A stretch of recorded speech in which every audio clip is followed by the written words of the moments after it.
আকাশবাণী কলকাতা জেলার চিঠি পুরুলিয়া থেকে লিখেছেন আমাদের সংবাদদাতা অনির্বাণ বন্দ্যোপাধ্যায়।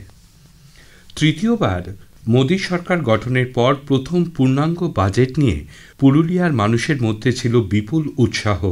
বাজেট পেশ হবার আগে থেকেই গণমাধ্যমে বাজেট নিয়ে আলোচনা অনেককেই শুনতে দেখা গেছে। বিশেষত তরুণ প্রজন্মের মধ্যে কর্মসংস্থানের প্রত্যাশা ছিল নজরকাড়া। প্রায় ১.৫ ঘণ্টা ধরে অর্থমন্ত্রী নির্মলা সীতারামন বাজেট পেশ করার পর মোটের ওপর সন্তোষ প্রকাশ করেন জেলার মানুষজন।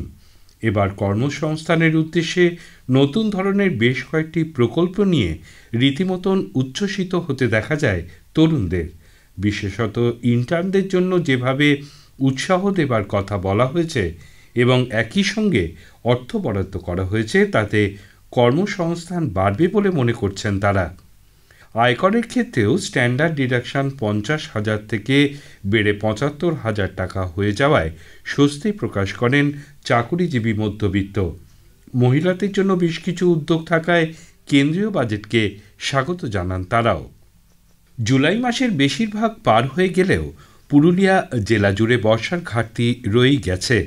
কৃষি দপ্তর সূত্রে খবর, বহু জায়গাতেই এবার বৃষ্টির ঘাটতি ছুঁয়েছে ৫০%।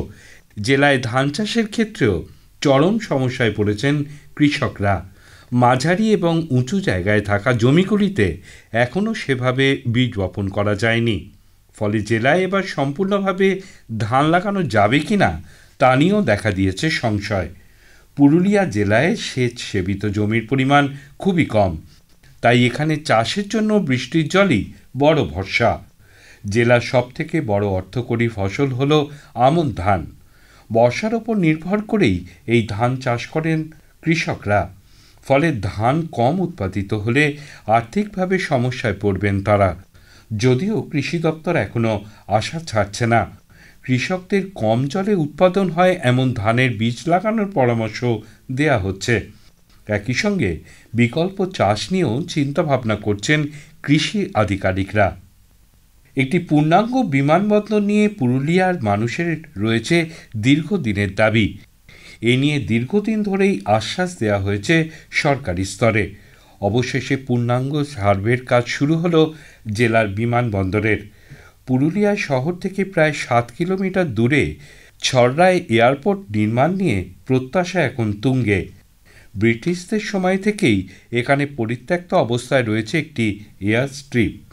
নতুন করে এই রানওয়েটিকে নির্মাণ করে ছড়রায় একটি পূর্ণাঙ্গ বিমানবন্দর করার উদ্যোগ নেওয়া হয়েছে।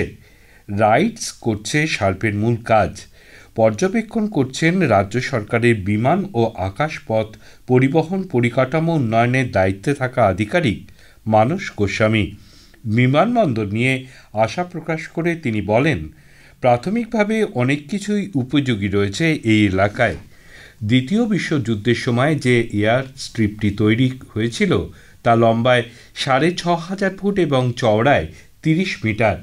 বিমানবন্দর হলে খুব বেশি জমি অধিগ্রহণের প্রয়োজন পড়বে না। এই বিমানবন্দরে ৪২ আসন বিশিষ্ট ATR-42 ধরনের প্লেন খুব সহজেই নামতে পারবে। মারণব্যাধি এইডস নিয়ে এবার তরুণ প্রজন্মকে সচেতন করার উদ্যোগ নিল পুরুলিয়ার নেহেরু যুব কেন্দ্র। চলতি মাসের ১৯ তারিখে একটি শিবিরের আয়োজন করা হয় সংস্থার পক্ষ থেকে। এল দে রোড সারদা সোসাইটির সঙ্গে যৌথ উদ্যোগে এই সচেতনতা শিবিরটি অনুষ্ঠিত হয় পুরুলিয়ার বঙ্গাবাড়ির পঞ্চায়েত কমিউনিটি প্রেক্ষাগৃহে। ১৮ থেকে ২৯ বছর বয়স্ক প্রায় ৫০ জন তরুণ তরুণী শিবিরে অংশ নেন।